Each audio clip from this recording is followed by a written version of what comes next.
అయితే మరి after marriage, before marriage మనుషులు మారుతూ ఉంటారు. రకరకాల మార్పులు వస్తూ ఉంటాయి. సో మరి మీ జీవితం, మీ భాగస్వామి వచ్చిన తర్వాత మీలో మీకు కనిపించిన మార్పు ఏంటి? ఏం లేదు, టైంకి తింటాం. ఇది ఎందుకనంటే లిటరల్లీ 1 year అయింది ఇప్పుడు. యా 1 year అయ్యింది. అసలు టైం స్పెండ్ చేసింది లేదు, ఏం లేదు. మొత్తం నేను ఏదో అల్లూరి సీతారామరాజు గారి లెవెల్లో అడవులు పట్టుకొని తిరిగేసి పెళ్లి చేసేసుకొని ఇమీడియట్గా. తను కూడా ఇంతకు ముందు ఒక యాక్టర్ అవటం వల్ల తను అర్థం చేసుకొని ఓకే కాల్ షీట్లు ఇలాగే ఉంటాయి, డైరెక్టర్ ఇంకా కరెక్ట్గా 2:05కి ఫోన్ చేస్తుంది నైట్ 2 o'clock తర్వాత, లేదా 6:10కి ఫోన్ చేస్తుంది ఈవినింగ్. తనకు కూడా ఇంకా అవన్నీ తెలుసు కాబట్టి ఓకే ఈ టైంలో బ్రేక్ ఉంటుంది వీడికి అని అనుకొని తను అలా ఇంకా తను అర్థం చేసుకుంది. కానీ అసలు నిజంగా ఇంకా నాకు నిజంగా వెళ్ళిన ఫీలింగ్ లేదు నాకు. కొంచెం ఈ సినిమా రిలీజ్ అయ్యాక ఇంకా అంటే ఇప్పుడు మీరు తీసేని లవ్ స్టోరీస్. అవునవును, మీరు ఆన్ స్క్రీన్ లో చూపించే లవ్ స్టోరీస్ ఒక్కొక్కరికి భలే సెన్సిబిలిటీ. మరి రియల్ లైఫ్ లో అప్లై చేశారా సెన్సిబిలిటీ? రియల్ లైఫ్ లో అదే అండి, ఎగ్జాక్ట్ తను కూడా ఇదే మాట ఉంటుంది.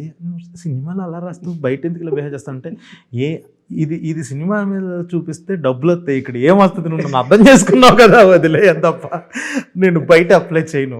బుర్రను మొత్తాన్ని నేను సినిమాకి డబ్బులకే వాడతా తప్ప రియల్ లైఫ్ లో వేస్ట్ చేసి అక్కడ కూడా మార్కులు అవసరమే కదా. అదే అవి పెడతారండి, అక్కడ పెట్టాల్సిన ఎఫర్ట్స్ అక్కడ పెట్టేస్తాను. జెన్యూన్ ఏంటంటే మనం జెన్యూన్గా ఉంటేనే సగం పని అయిపోద్దని నా ఫీలింగ్. అక్కడ జెన్యూన్ క్రియేటివిటీ ఎక్కువ వాడిన సడన్ సర్ప్రైజ్ గిఫ్ట్లు ఇవి నా దగ్గర అసలు అవ్వవు.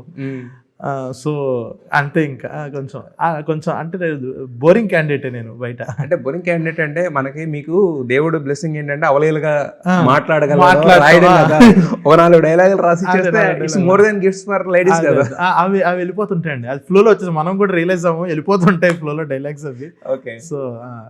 సో అయితే మొత్తానికి 1 year లో ఓన్లీ వచ్చిన మార్పులు అయితే చాలా తక్కువ.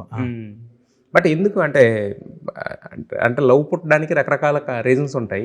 మరి మీ లవ్ స్టోరీ ఏంటి అసలు? అంటే స్వీట్ గా చెప్పండి. అంటే మొగలి కూర్చోబెట్టి మీ లవ్ స్టోరీ ఎందుకు అడిగాడని కాకుండా అలానేం కాదు. అంటే జస్ట్ లైక్ 2 times వర్క్ చేసామండి కలర్ ఫోటోలో. జస్ట్ 1 day తర్వాత నేను హెడ్స్ అండ్ టేల్స్ అని చెప్పి ఒకటి ప్రొడ్యూస్ చేశాను. నేను రాసి ఐ ప్రొడ్యూస్డ్ ఇట్. అందులో తను లీడ్గా చేసింది.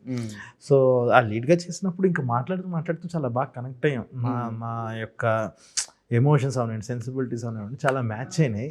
సో అలా మాట్లాడుతూ ఇంకా జస్ట్ లైక్ ఒక మెచ్యూరిటీతో డీల్ చేసిందే తప్ప అదే అంటది ఇందాక అన్నట్టు ఆ సర్ప్రైజులు ఇవి ఏదో సంథింగ్ సినిమాటిక్గా చేసింది కాదు, కానీ ఒక మెచ్యూరిటీతో తీసుకున్న డెసిషన్ తీసుకొని సరే ఒకటే చెప్తున్నా, నా సెకండ్ సినిమా ఎప్పుడు స్టార్ట్ అయ్యిద్ది అన్న కన్ఫర్మేషన్ వస్తుందో అప్పుడు పెళ్లి చేసుకుందాము అని అనుకున్నాం. మొగ్లీ ఒక్కసారి అలా పట్టాలెక్కగానే పెళ్లి చేసుకున్నాను.